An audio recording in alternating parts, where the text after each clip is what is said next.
Gradually আমরা শয়তান এর তাবেদারি শুরু করে দেই। কখন আপনি হয়তো বুঝতেও পারেন না শয়তান কিভাবে আপনার বন্ধু হয়ে যায়।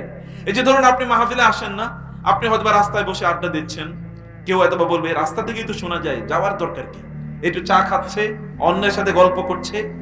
আপনি হয়তো ভালো কাজ করছেন, আপনি নামাজ আদায় করছেন, আপনি হয়তো রোজা রাখছেন, কিন্তু এর মধ্যে বন্ধুদের আড্ডায় পড়ে হয়তো একটু মিথ্যা কথা বলে ফেলছেন, গালিগালাজ করছেন। শয়তান বলে, আরে তুমি কি আর অমকের মতো খারাপ হয়েছো নাকি? তুমি তো আর অমকের মতো খারাপ না, তুমি তো একটু হলো তার চেয়ে ভালোবাসো। শয়তান কিন্তু অলরেডি আপনার উপর বিজয়ী হয়ে গেছে।